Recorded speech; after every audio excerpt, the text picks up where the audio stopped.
Okay, this is welcome to this is the last lecture of formal notes that we're going to talk about, and I just thought I'd better start the lecture off and remind us about the schedule for this course.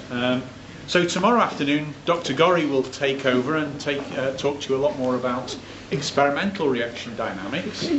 So I will then return next Monday afternoon at 4 o'clock next door. I will then, it'll be it will be a lecture-like presentation. And what I will do is I will go through some of the examples that are in your notes. Now, in your notes, I think they start at about page 50 of your formal notes. There are several fully worked examples, particularly one working through an Eyring equation problem. And that's the one that I will start with next week. And I think it's no real secret that there is always going to be on my exam paper some numerical problems. Now, one thing I will guarantee you is that the numerical problems that I set will be along the lines of the example tutorial type sheet that's at the back of your notes. So at the back of your notes, make sure you've found that there are some tutorial-like questions, and there are some quantitative questions in there, and I very strongly advise you to make sure you can do all of those questions. And that's what we'll be addressing next week in the tutorial sheet. We'll be trying to make sense of some of the words and some of the more theoretical aspects and try and put them into practice. There's a Blackboard online exercise for you to have a go. I really advise you to have a go at that. I tried to design that so that there were parts of each of the numerical questions. There are certain aspects of the numerical questions that cause students problems. So I tried to make those into online questions.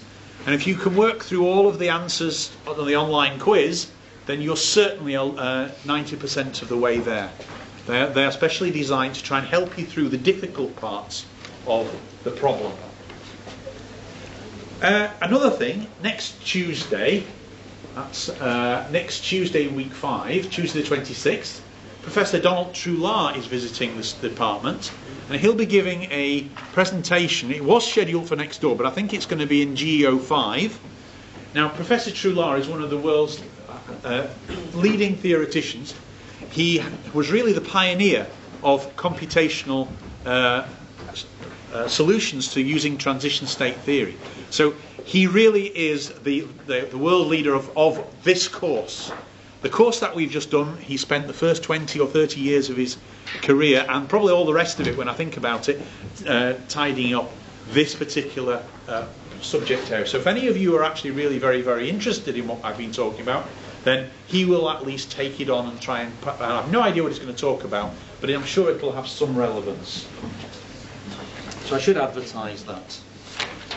So today I'm going to finish the course, and I'm going to do what I promised. We're going to go, and the end game of today's lecture is to try and understand a little bit more about electron transfer, and what are the differences between the way we might treat electron transfer to the way that we've been treating just normal reaction kinetics.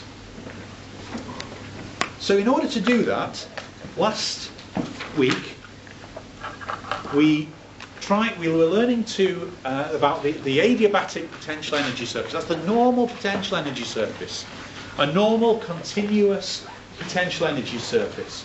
And I think I've usually been drawing those in red. And there we have the normal ground state potential energy surface going from reactants to products. And in the middle, there'll be a saddle point on a multidimensional potential energy surface, which is higher in energy along the reaction coordinate, and that is our transition state. Now, in order for us to talk about electron transfer, and all the the way that the formulae for electron transfer are formulated, what we try to do is we try to understand this potential energy surface in terms of a potential energy surface which would arise perhaps from just treating the reactants as the reactants. keeping all of the electrons in the bonds that would look like the reactants. And if we did that, then a reactant-like potential energy surface would look like the orange curve. Obviously, down here, near the reactant minimum, it is almost identical, if not identical, to being the reactants. It is the reactants. But the problem occurs that as we stretch the bonds, as we make the structure of the molecule more product-like, without allowing all the electrons to rearrange, the energy must therefore just go up and up and up and up and up. And that's what would happen. If we allow the electrons to relax, to go into the bonds corresponding to where they like to be in the products, of course, we would drop down in energy to the product-like surface. So analogously, we could describe a product-like potential energy surface, which would be very much like the products when the structure of the molecule is product-like, but as we change the structure to be more reactant-like without allowing the electrons to become reactant-like, the energy would go up and up and up and up. And that will be our green curve. These two curves, the orange and the green curves, are called diabatic curves. They're model curves. They're not absolutely true solutions to the Schrödinger equation. The red curve is a solution to the Schrödinger equation. The orange and the green curves are model curves that we as chemists can appreciate. One is product-like, one is reactant-like. And remember, we're talking about electrons here, where the electrons are. As a consequence, there would be, as you put 2 plus 2, if we have 2 diabatic states, then we must have 2 adiabatic states. So a second combination of the green and orange curves would form an excited adiabatic state, the one that I've just dotted in purple. So this very, very simple, it's a very nice model concept that I've drawn here. It can be very, very useful. You can actually use it to study ordinary chemical reactions, as well as electron transfer reactions. One thing that's quite important is that if you'll notice that we're fine near the reactants and we're fine near the products. The problem is, as the reaction goes through a transition state, neither of the diabatic states are a good description, necessarily, of the transition state. Because the transition state is a mixture of reactant and product-like wave functions. And so the product, as we develop through the reaction, the true transition state will be lower than either describing it as in terms of being a reactant or describing it in terms of being a product. And this is this gradual change. Now we can actually quantify that, and we can say that in this region of the transition state, how do the reactant and the product-like wave functions interact? How do they couple? The word is couple. How do they couple together to form the real adiabatic transition state? And there's an energy associated with that. And if we look very, very carefully at my diagram, you will see that I have labelled the energy difference between the ground adiabatic state and the excited adiabatic state as a measure of how these diabatic states couple together. If these diabatic states couple together strongly, then this energy gap will be very, very large. What I'm actually saying there is that strong coupling indicates that our diabatic curves are a poor representation of the transition state. What we might be looking for is when there is weak coupling. Weak coupling implies that this energy difference, 2H12, will be very small. And I think if you look at the diagram and you think about it, if that energy difference, that coupling is very weak, and the energy difference is very small, then the diabatic curves would be a really great description of the transition state. And that is actually the case in the case of electron transfer reactions. Most electron transfer reactions, particularly in proteins, are described very, very well by the 2 diabatic states, because this coupling is very, very weak. That energy difference is very weak. So this model becomes very, very good. We'll cover that a little bit more as we go through. Now, at the end of the last lecture, we started looking at this more formally. And I drew this, I was annotating this diagram here. This is what we did at the end of the last lecture. It's exactly what I've just drawn on the other slide. It's repeated. Except here I've noted that we'd given some energies. So we'd called diabatic state, the energy of diabatic state 1, we'd call it H11. And the energy of diabatic state number 2, we'd call H22.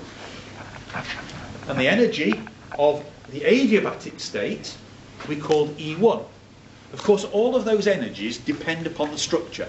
They're all functions of our reaction coordinate R. So really it should be E1 of R. It's a function of R. H11 is a function of R.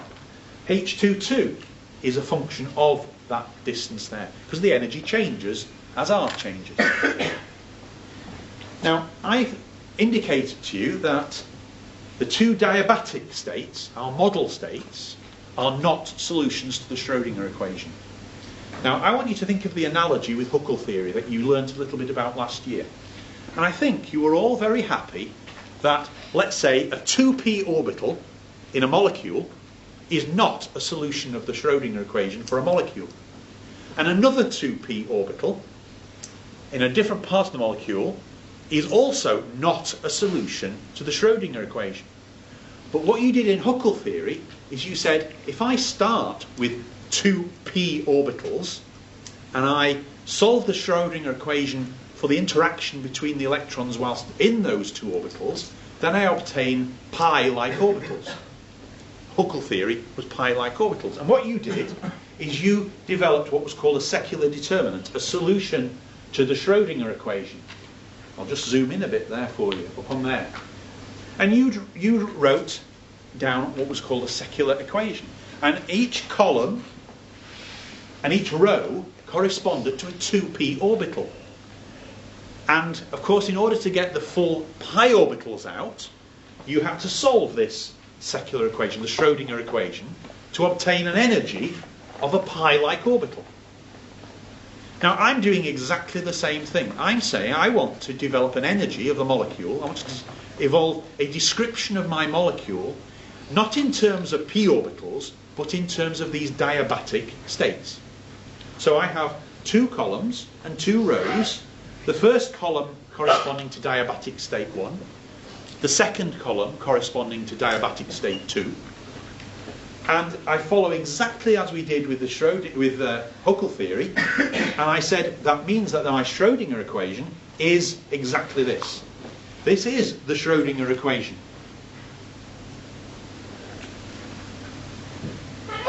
S-C-H-R Schrödinger. Similar to Huckel theory. So, column 1 is diabatic state 1.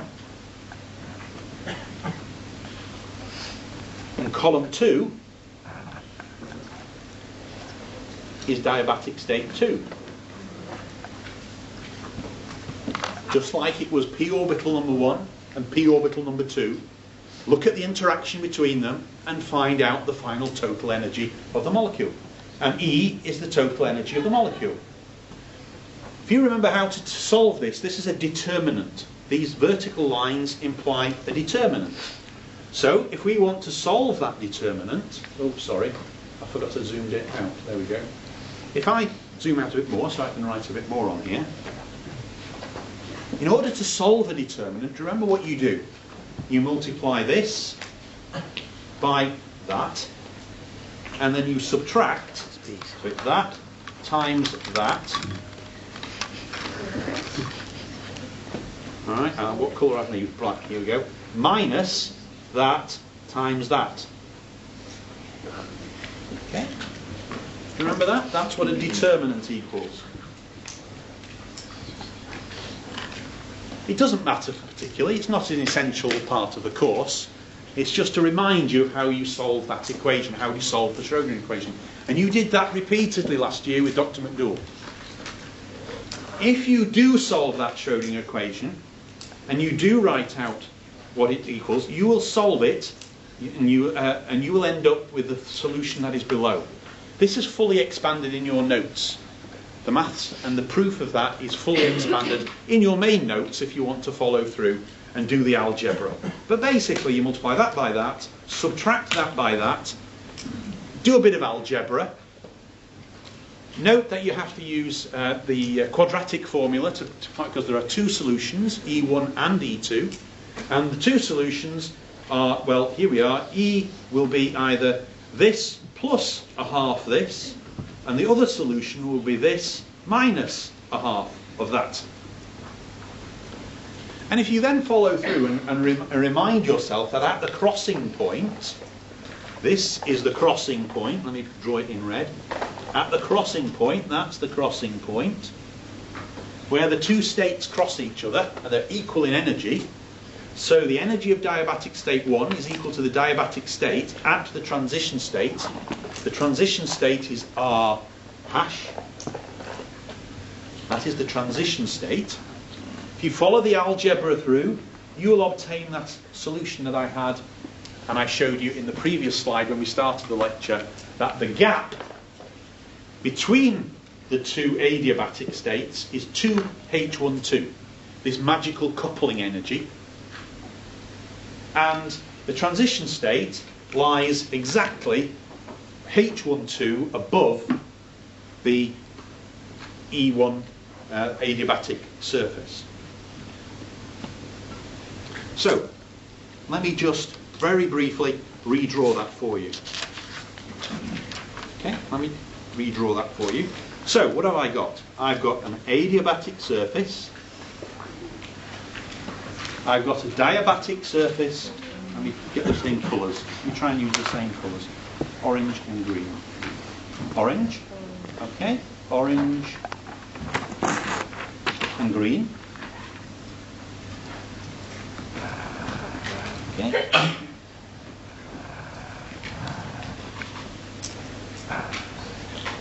And what I've just said to you is that this energy difference here, when you solve those equations, that difference there is H12. It's the coupling energy, it's the energy gap, this is the coupling parameter, and it tells you about the size. So weak coupling leads to a small gap, whereas strong coupling leads to a large gap.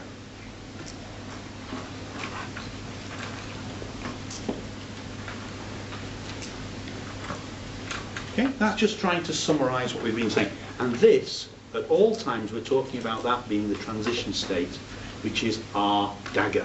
This, just because we decided to call our reaction coordinate R a general coordinate R.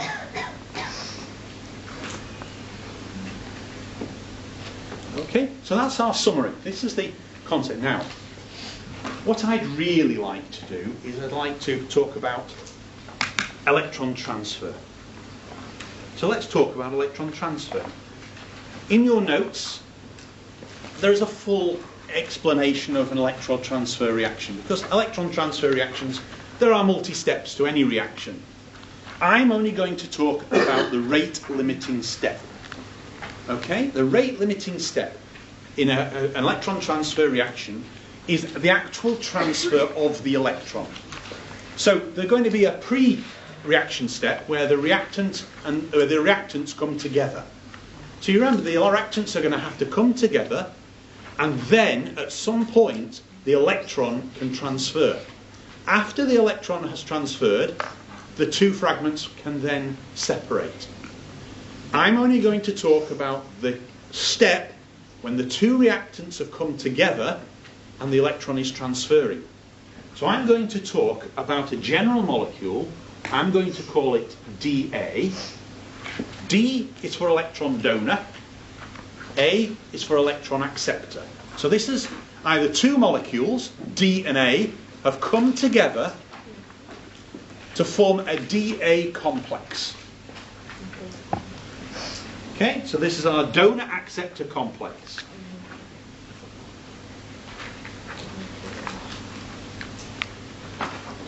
And what's going to happen? Well, the electron is going to transfer. What does electron transfer imply? Well, the acceptor is going to increase by 1 electron, and the donor is going to lose 1 electron, is going to become positively charged. Okay?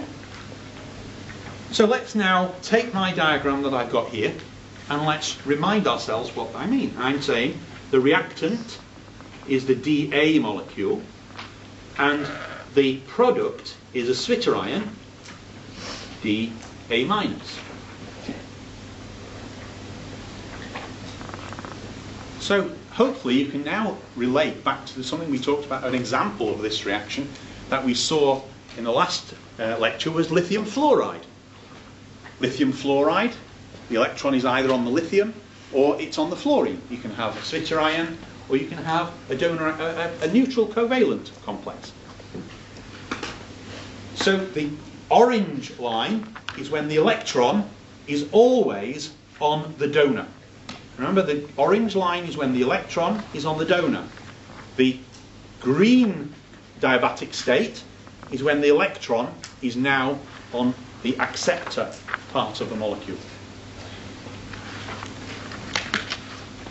So the green corresponds to a wave function of this electronic configuration.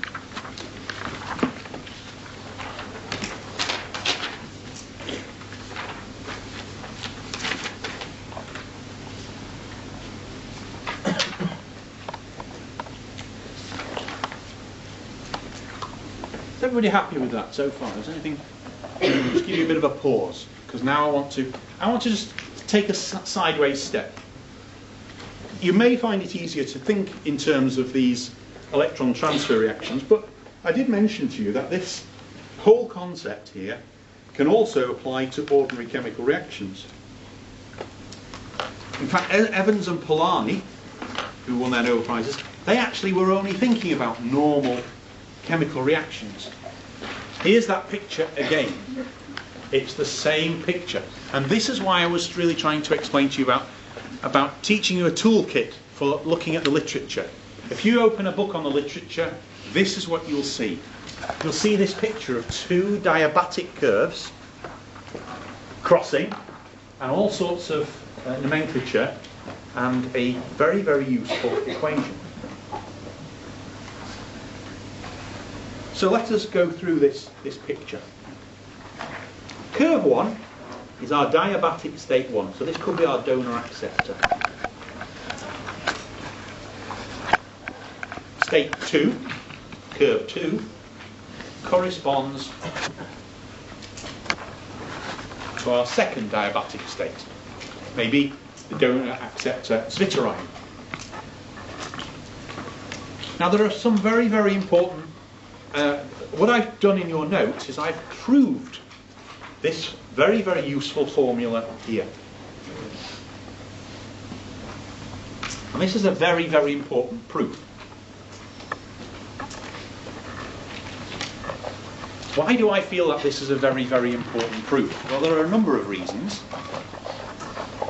One particular reason is that this particular picture relates. If you think about what is delta G hash, or delta G dagger.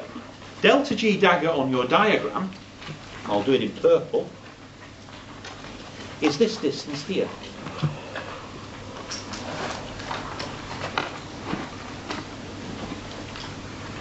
There, what is that distance there? Look at it, look at the diagram, and think about what is delta G dagger. Simple answer, very simple. But what is delta G dagger? The dagger represents the transition state. What is delta G? It's the change in energy to reach the transition state. So it is the activation free energy, the activation energy. Okay? Delta G is the activation energy. The barrier height. Delta E in transition state theory Okay, now it's represented in this model as a free energy, but so what? Entropy is never very important in chemical reactions, really. This is essentially the activation energy. This is kinetics. Delta G dagger is kinetics. What is delta G naught? Let me do delta G naught in a different colour. Let me do it in red. I've labelled delta G naught as that. That is delta G naught. What is delta G naught? Look very carefully, going from reactants to products. What is delta G naught? Delta G naught is the reaction free energy. It's the energy difference between going from reactants to products. It's the exothermicity, where's the free energy, exoergicity, or exogonicity if you go mad in a dictionary. Okay? So that, delta G naught, is thermodynamics. So this little equation here relates thermodynamics, delta G naught, to kinetics, delta G dagger. And this is a very, very useful relationship, a very formal relationship, which is very often just assumed in physical organic chemistry. Most of physical organic chemistry, somehow, this is used often, very often, but it's never formally proved, it's never formally shown. So this very, very nice, simple relationship depends upon this extra parameter, lambda. So I might as well point out, what is lambda? Lambda is here and here, and lambda is called the reorganization energy.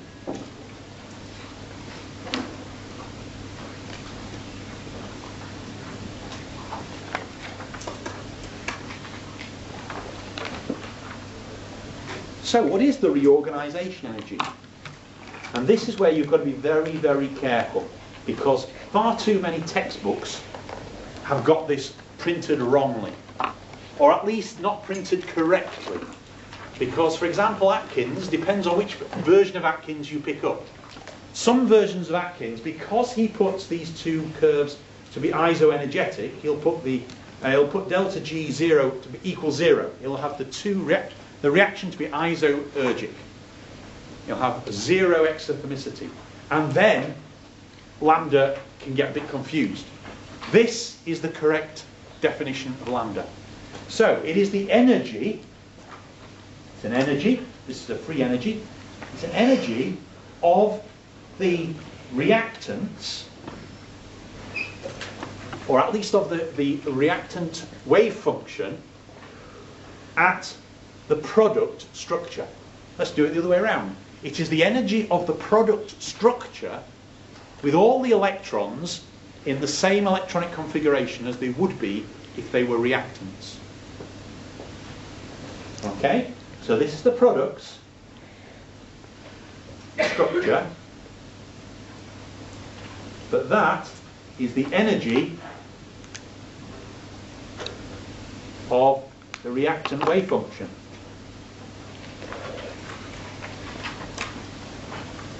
At least the electronic part. Okay? It's that sort of, it's very difficult to understand what does that really mean? It means, imagine that your electron has not transferred. And just imagine that your electron has not transferred. Let's have a look at the zwitterionic structure that might arise, and let's imagine the electron has not transferred. What's the energy difference between here and not the bottom of the curve, but right down to the bottom here? So lambda is sort of that energy from there to there plus delta G naught. But actually lambda is that distance there, relative to the reactants. A very, very subtle but important difference that is often got wrong in the textbooks. It's an energy. Sorry, is it just... So is it the bottom of the first curve? Yes, that's correct. Of the reactants. Even if the first curve is like... Yeah, even if the third curve is higher. That's right. And that's what often gets confused. Yeah. And the reason you can show... And the proof in your notes will prove that to you. The proof in your notes, which I don't really want to go through today, I would like you, though, you really must go through that proof. You really must have a go at it. the proof is very, very simple. The proof basically says, let's imagine that the orange curve is a quadratic formula, a harmonic curve. So it is a function of r squared. And let's imagine that the green curve is also a function of r squared. The only difference between the green curve, let's imagine they're the same, exactly the same curvature, just for now. It doesn't matter actually in the proof, but imagine that they're the same curvature, but the green curve has been moved across. So it's moved such that its minimum is at R2, and we've moved it up by delta G0. And at the transition state, these two curves must equal zero, must be equal. Do a bit of algebra, and this pops out. Either of these two formulae are the position when the two curves are equal. So this is when the two curves are equal, which is our definition of the transition state. It would give you this very, very simple formula, and you can substitute it and get this very, very important formula here. So remember that this is kinetics, this is thermodynamics. Of course, delta G hash, if you go back to transition state theory, can be related to your rate constant. Your rate constant is e to the minus delta G over RT, so that's easy. So a rate constant is equal to e to the minus delta G dagger over RT. KBT over H, remember? AT upon H, etc. It's all there. So everything connects up, and it's a very, very simple concept. Now, why I would like to move on, because I think that this is very nice. You're really very helpful little formula. It's very difficult, to be fair, apart from an electron transfer theory, to apply that to real chemical reactions directly in a quantitative way. But in a qualitative way, it's quite useful to you. Let me give you an example of where it is quite useful to you. Now let's go back to our earlier lectures. Late and early transition states, repulsive and attractive potential energy surfaces, physical organic concepts.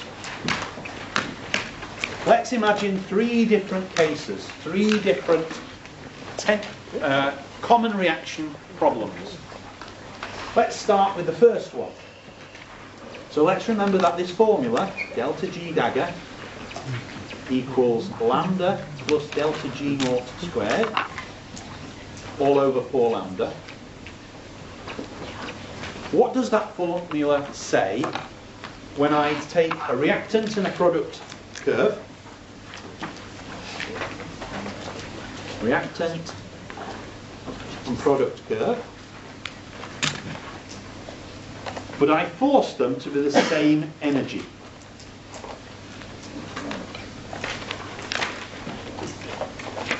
So,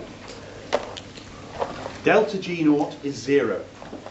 What happens if I do some substitutions and I substitute into this equation delta G is 0? You'll find that delta G is 0, the lambdas start to cancel out, and if you actually look at it very, very closely, what it will actually prove is this. Zoom in a little bit, like that, and point to it. What you'll discover is that the transition state coordinate, r dagger, will equal r2 divided by 2, or that distance. It'll be exactly in the middle. It'll be exactly in the middle. Equidistant. And that's what you'd imagine is correct. It's a symmetric reaction. If the two curves are identical, you can see probably geometrically, you'll just look at it and say, oh, it's pretty obvious, yes. If from just looking at the geometry of the situation, if the two curves are either same height, then the transition state is bang in the middle. Not very interesting. But now try it when you have, let's say, an exoergic reaction, when delta G naught is less than 0. So now we have gone downhill. What does that say when you solve those equations, when you put that into this equation? And in fact, the other equation we had, I'll just remind you what the other one was. R dagger equals lambda plus delta G naught all over 2 square root of lambda. Okay. So what does it say about the position of the transition state when delta G is negative? Well, what it says is that the position of the transition state, I'll zoom in again so that it can be absolutely clear. Okay, there we go. What does it say about the position of the transition state? The position of the transition state is my red dotted line, and exactly halfway between reactant and product would be my blue dotted line. So it says that the transition state, the actual transition state, is early. If we have an exoergic reaction, an exothermic reaction, then this model, the Evans-Polanyi model, based on very simple factors, proves that we would have an early transition state.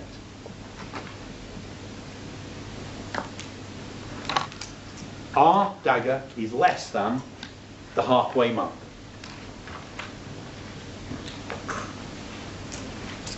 I don't think it's going to take you long to believe that the other case, where you have an endoergic reaction, an endothermic reaction essentially, then you'll find the same problem. This time, relative to the halfway point, which is my blue dotted line, relative to that blue dotted line, the actual transition state is late.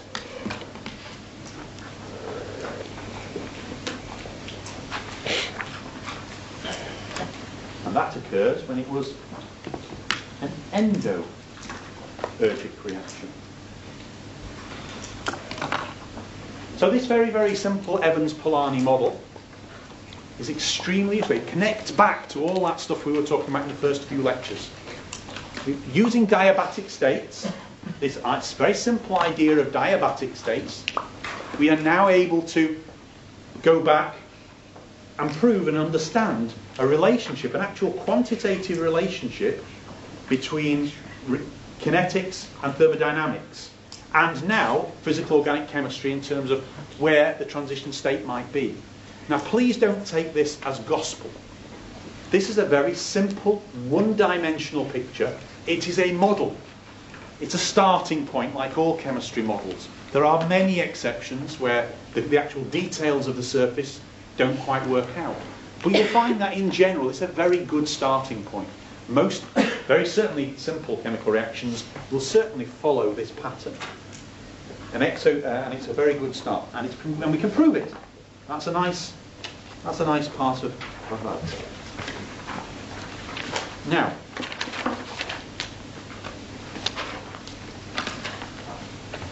let me just jump.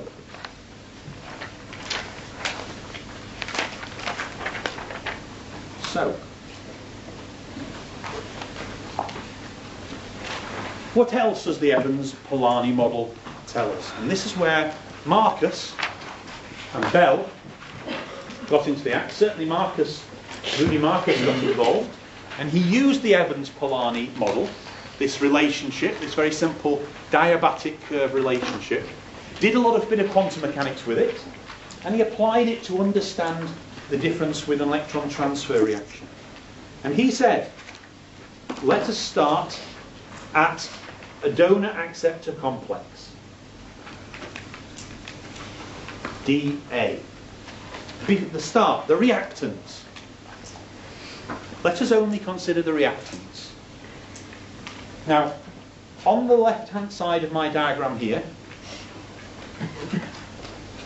I have drawn a sort of pseudo molecular orbital diagram. Now remember, this is a complex. I'm talking about a complex, so all the molecular orbitals really are together. I have separated them out into some on the left-hand side and some on the right-hand side. Remember, really, they should be superimposed on top of each other. We should really bring this lot into the middle and this lot into the middle. They're on the same scale. They're the same molecule. But what I've done is I've highlighted here that the molecular orbitals corresponding to the D part, the donor part, in fact I should really use this colour, shouldn't I? I'll use the blue for donor. Okay? They're the donor molecular orbitals, and the red ones are the acceptor molecular orbitals. And if we put some electrons in there, our electron that's going to be transferred goes in the HOMO, the highest occupied molecular orbital. In this case, the LUMO, because that's where the electron we know is going to go, it's going to go on to the acceptor, A being the acceptor. The LUMO we know must be an acceptor molecular orbital. So all I'm saying with this diagram here is this is our starting point. We have some molecular orbitals which we can assign to either being on the donor or on the acceptor. And we have something in between, the molecule. We have bonds, we have maybe a long chain, we have all sorts of stuff. We might even have solvent trapped between the two. There's something separating these two parts of the molecule. That's quite important because this is something that's separating the donor and the acceptor. Okay? So what we actually have is we have a molecule that is D, A, and we have all sorts of garbage in there. Okay? Chemical garbage, so all sorts of functional groups, solvent, you name it, we've got it in the middle there. Now we want to know where we're going to go, the products. Well, the products we know must look like this. And drawing the same diagram this time, D plus will have lost its electron, so those two orbitals will have gone up in energy, and the acceptor orbitals will have come down in energy because they've now got the extra electron.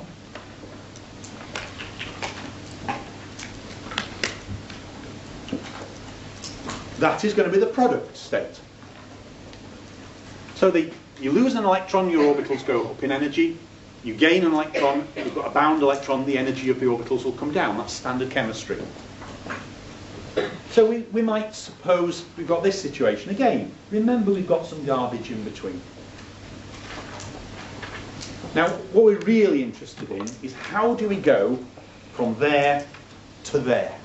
What does the transition state look like? What must it look like? Well, the transition state must look like the bottom one. It must be this point in between. And at that point, what can we say about the electronic structure? When can an electron transfer with no energy loss? That's very key, important. When can an electron transfer with no required energy? Well, it requires no energy if we are at the transition state, defined here as R hash. And why does it require no energy? It requires no energy because at the transition state, the crossing point, the HOMO and the LUMO will have the same energy.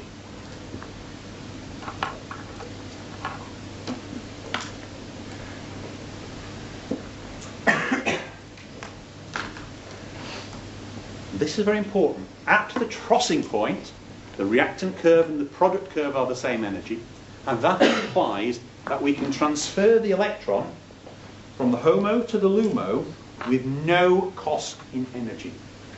But there obviously had to be a cost in energy to get to the transition state, didn't there? You see, in order to get to this point, what did we have to do? What did we have to do in order to get to the crossing point? We had to do something to the molecular system in order to bring the HOMO and the LUMO into coincidence. But that doesn't necessarily mean that the molecule itself had to change. And that's perhaps the most difficult part of electron transfer theory to think about. We have a donor-acceptor complex, we have a product complex, we have a transition state. The transition state is when the HOMO and the LUMO are the same energy. How do you go from reactant to product? It might be the same structure of the molecule, but maybe the solvent has moved. Maybe some part of the enzyme has moved. Remember, this donor acceptor complex is a little tiny part of the system, a very small molecular part of the system.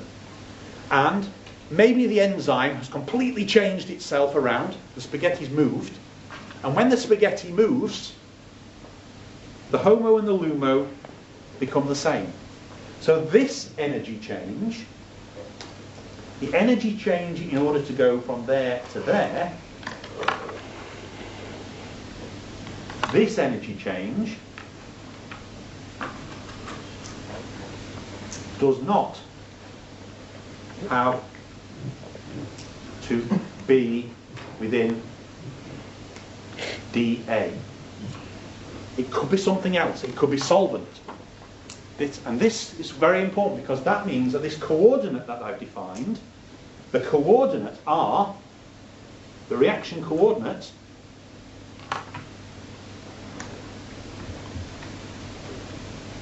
can be external to the dA molecule. What do I mean by external to dA? I mean it could be a solvent reorganization. It could be an enzyme reorganization, leaving DNA just the same as they were. So the donor and the acceptor is the same molecule, but things around them change, because the whole point of electron transfer theory is that the wave function is changing. The energy of the molecule is changing. E.g., solvent reorganization. That stage reorganization. My final slide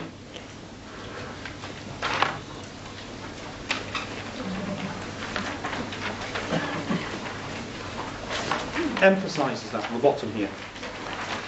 I'll give you an example in your notes.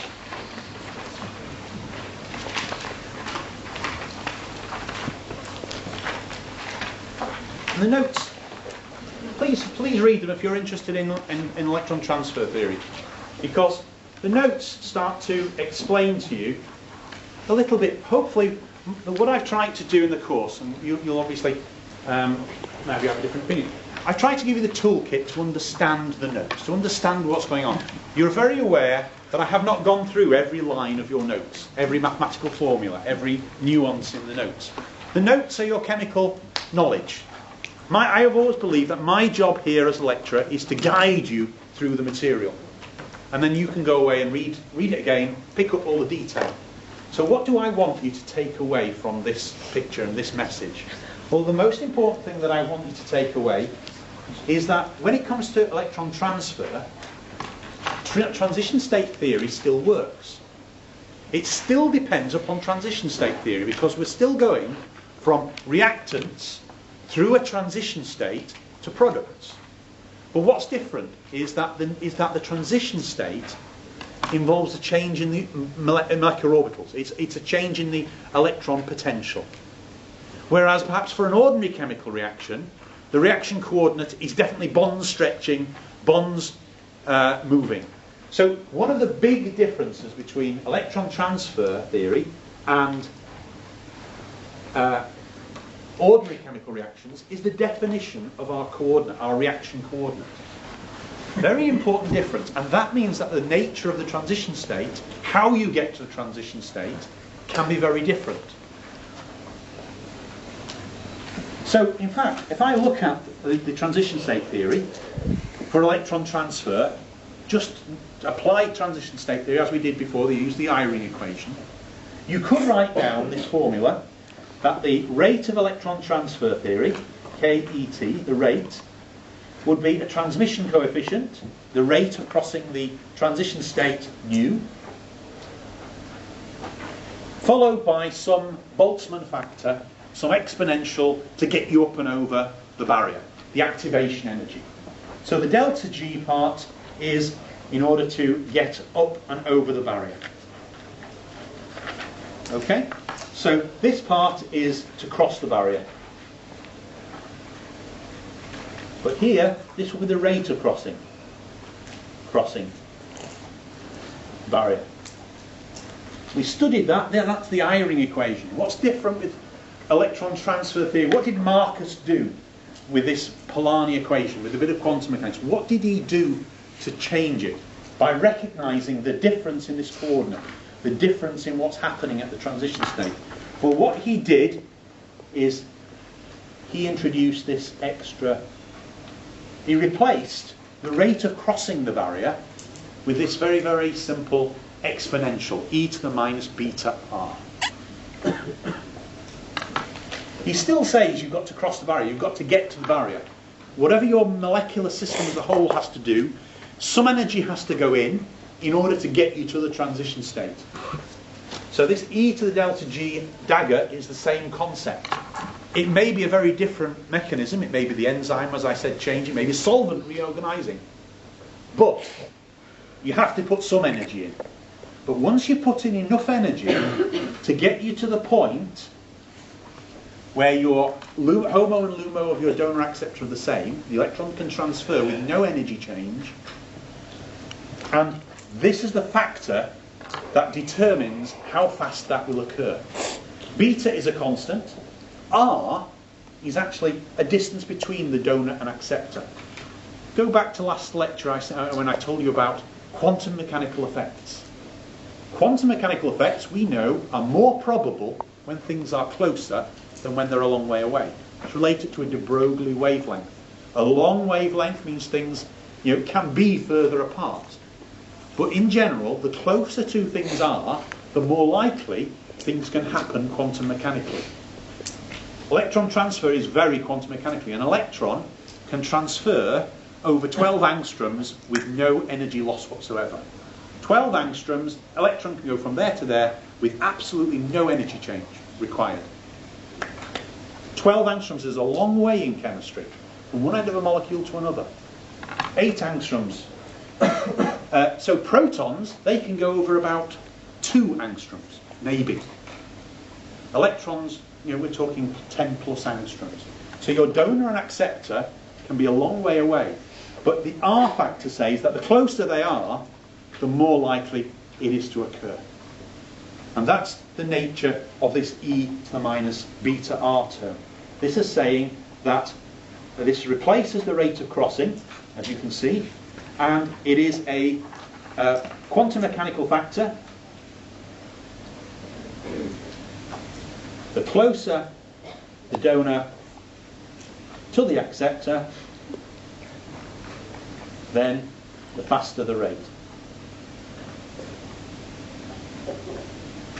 And in your notes there is an example of a very classic example of 2 iron atoms, 2 iron complexes, identical iron complexes coming together and looking at how does this, it's called inner electron transfer mechanism, inner electron transfer mechanism, and it just illustrates the concept that the reaction coordinate is nothing to do with bonds breaking and forming.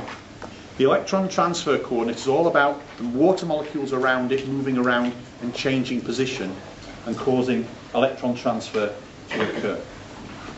Sorry that the last lecture was a little bit rushed. Please do remember to come along to the workshop next week. Now, just as a final word, because some of you might not come to that workshop, in general, a lot of students are going to find this course quite tough. I've asked you a lot of you to go back to your notes and try and understand some details. My door is always open. As far as I'm concerned, my course does not finish now. If you have trouble, you can come and see me. And in general, please keep your eye on the website, because in week 12, if tradition holds, quite a large number of you will have a number of questions and you'd like to come and see me. So I quite often hold an impromptu workshop, an impromptu tutorial session to answer your questions and go through your notes for you. So please keep an eye out for that in week 12.